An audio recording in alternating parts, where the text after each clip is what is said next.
పిల్లలకు ఫోన్ కొనిపెడితేనే ప్రేమ చూపించినట్టు అనుకునే తల్లిదండ్రులు ఒక్కసారి ఈ కథ తప్పకుండా వినండి.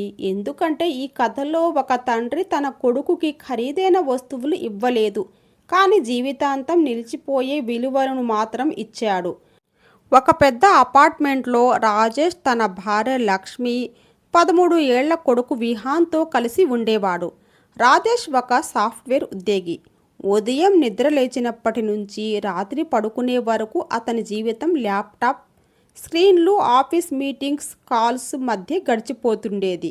లక్ష్మి ఇంటి పనులు చూసుకుంటూ కుటుంబాన్ని ఎంతో జాగ్రత్తగా నడిపించేది. కానీ విహాన్ మాత్రం ఈ కాలం పిల్లలందరిలాగే ఫోన్ ప్రపంచంలో పూర్తిగా మునిగిపోయాడు. ఉదయం కళ్ళు తెరిచిన క్షణం నుంచి రాత్రి నిద్రపోయే వరకు అందరి చేతిలో మొబైల్ తప్పనిసరిగా ఉండేది. తింటున్నప్పుడు కూడా కళ్ళు స్క్రీన్ మీదే ఉండేవి. ఇంట్లో ఎవరు ఏమి మాట్లాడినా అతనికి పట్టేది కాదు. ఒకరోజు లక్ష్మి చాలా బాధగా రాజేష్తో మాట్లాడింది. విహాన్ కనీసం తన నీళ్ల బాటిల్ కూడా తానే నింపుకోవడం లేదు. చిన్న చిన్న పనులకైనా నాపైనే ఆధారపడుతున్నాడు. ఇలాగే పెరిగితే వాడు జీవితంలో ఏ పని నేర్చుకోడు అని ఆవేదనగా చెప్పింది.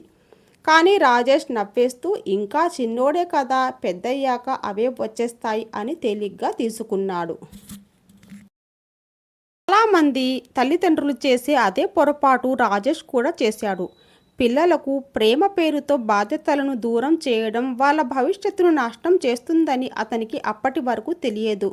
ఒకరోజు రాజేష్కి తీవ్ర జ్వరం వచ్చింది. శరీరంలో పూర్తిగా నీరసం, కళ్ళు కూడా సరిగా తెరవలేని పరిస్థితి. డాక్టర్ బెడ్ రెస్ట్ తీసుకోమని చెప్పారు. లక్ష్మి మందులు తెచ్చేందుకు బయటకు వెళ్ళింది. ఇంట్లో రాజేష్, విహాన్ మాత్రమే ఉన్నారు. కొద్దిసేపటికి రాజేష్కి గొంతు ఎండిపోయి దాహంగా అనిపించింది.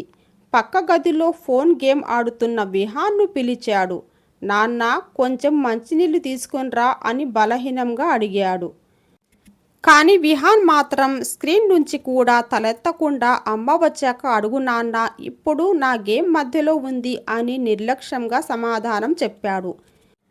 ఆ మాట విన్న క్షణం రాజేష్ గుండెల్లో ఎవరో బాణం దూసినట్టయింది. తన కొడుకుకి తాను మంచి ఫోన్ ఇచ్చాడు, మంచి బట్టలు ఇచ్చాడు, మంచి స్కూల్లో చదివించాడు.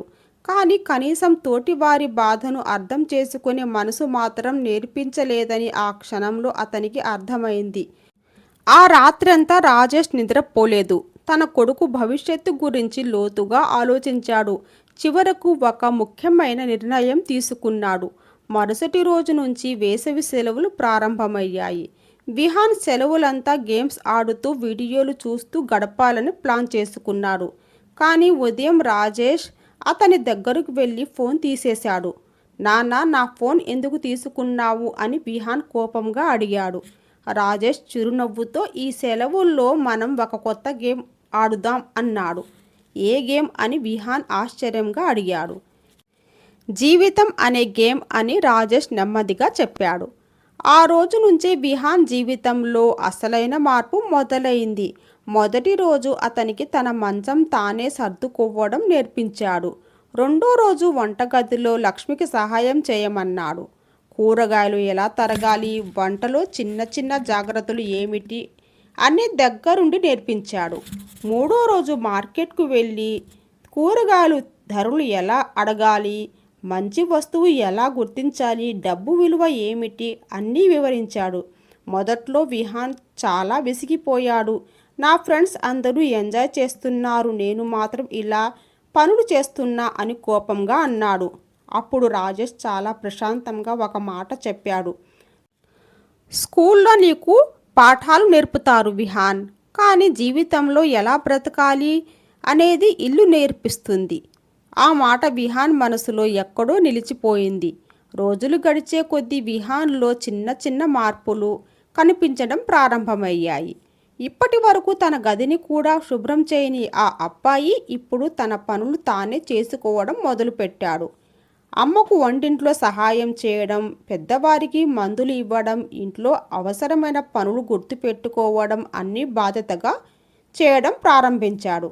ఒకరోజు అపార్ట్మెంట్లో ఉన్న వృద్ధురాలు బరువైన సంచులు మోయలేక ఇబ్బంది పడుతుంది. అది చూసిన విహాన్ వెంటనే పరిగెత్తుకుని వెళ్ళి ఆమెకు సహాయం చేశాడు. ఆమె ప్రేమగా తల నిమిరి, ఈ రోజుల్లో ఇలాంటి పిల్లలు చాలా అరుదు బాబు, నువ్వు చాలా మంచివాడివి అని ఆశీర్వదించింది. దూరం నుంచి అది చూసిన రాజేష్ కళ్ళల్లో గర్వం మెరిసింది. కొన్ని రోజుల తర్వాత ఒక సాయంత్రం రాజేష్ చాలా అలసిపోయి ఇంటికి వచ్చాడు. ఇంట్లో లైట్లు మసకగా ఉన్నాయి. డైనింగ్ టేబుల్ మీద భోజనం సిద్ధంగా ఉంది. అతను ఆశ్చర్యంగా చూస్తూ ఉండగా విహాన్ దగ్గరకు వచ్చి, అమ్మకి తలనొప్పిగా ఉంది నాన్న, అందుకే నేనే భోజనం సిద్ధం చేశాను అని అన్నాడు. ఆ మాట విన్న క్షణంలో రాజేష్కి గతంలో తాను నీళ్లు అడిగిన రోజు గుర్తొచ్చింది. అప్పుడు నీళ్లు కూడా ఇవ్వని తన కొడుకు ఇప్పుడు కుటుంబం కోసం బాధ్యత తీసుకునే స్థాయికి వచ్చాడు. రాజేష్ కళ్ళలో ఆనంద బాష్పాలు మెరిశాయి. ఆ రాత్రి బాల్కనీలో కూర్చొని ఎంతో సంతోషంగా ఆలోచించాడు. తన కొడుకుని కేవలం మంచి స్టూడెంట్గా కాకుండా మంచి మనిషిగా తీర్చగలిగానని అతనికి అపారమైన తృప్తి కలిగింది. సెలవులు ముగిశాయి. స్కూల్ మళ్ళీ ప్రారంభమైంది. ఒకరోజు క్లాస్లో టీచర్ అందరినీ అడిగింది, ఈ వేసవి సెలవుల్లో ఏమి నేర్చుకున్నారు? చాలామంది పిల్లలు విదేశాలకు వెళ్ళామని, కొత్త గేమ్స్ నేర్చుకున్నామని, డ్యాన్స్, కోడింగ్ క్లాసులు వెళ్ళామని చెప్పారు. చివరగా విహాన్ నెమ్మదిగా లేచాడు. నేను ఈ సెలవుల్లో నా తల్లిదండ్రుల విలువ తెలుసుకున్నాను టీచర్. నా పనులు నేనే చేసుకోవడం, ఇతరులకు సహాయం చేయడం వల్ల వచ్చే ఆనందం ఎంత గొప్పదో నేర్చుకున్నాను అని చెప్పాడు. ఆ మాటలతో తరగతి గది ఒక్కసారిగా నిశ్శబ్దమైంది. టీచర్ కళ్ళల్లో విహాన్ పట్ల అపారమైన గౌరవం కనిపించింది. ఈ రోజుల్లో మనం పిల్లలకు ఆధునిక పరికరాలు వాడటం నేర్పిస్తున్నాం, కానీ మనుషుల విలువ, బాధ్యత, జాలి నేర్పడం మాత్రం మర్చిపోతున్నాం.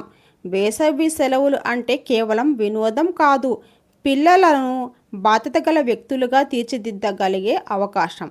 ఎందుకంటే ఒక పిల్లవాడి భవిష్యత్తు కేవలం మార్కులతో కాదు, అతను అలవర్చుకున్న మంచి అలవాట్లతో నిర్మించబడుతుంది. ఈ రోజుల్లో పిల్లల చేతిలో ఫోన్ ఇస్తే వాళ్ళు ప్రపంచాన్ని చూస్తున్నారని మనం అనుకుంటాం, కానీ నిజానికి వాళ్ళు తమ చుట్టూ ఉన్న మనుషుల భావాలను, కష్టాలను, అవసరాలను చూడలేకపోతున్నారు. ఒక తండ్రిగా రాజేష్ తీసుకున్న చిన్న నిర్ణయం విహాన్ను కేవలం మంచి కొడుకుగా మాత్రమే కాదు, రేపటి సమాజానికి బాధ్యత గల మనిషిగా మార్చింది. గుర్తుంచుకోండి, పుస్తకాలు చదివితే మార్కులు వస్తాయి, కానీ తోటి వారికి సహాయం చేయడం, తన పని తాను చేసుకోవడం, పెద్దలను గౌరవించడం నేర్చుకున్నప్పుడే అసలైన జీవితం అర్థమవుతుంది. ఈ వేసవి సెలవుల్లో మీ పిల్లలకు కూడా కనీసం ఒక్క మంచి అలవాటు అయినా నేర్పించండి. ఎందుకంటే ఈ చిన్న మార్పే వాళ్ళ భవిష్యత్తుకు బలమైన పునాది అవుతుంది. ఈ కథ ఎలాగుందో కామెంట్ రూపంలో తెలియచేయండి. మరియు నచ్చితే లైక్ చేయండి, సబ్స్క్రైబ్ కూడా చేసుకోండి. మంచి స్టోరీతో మరలా కలుద్దాం. అంతవరకు సెలవు. Bye bye.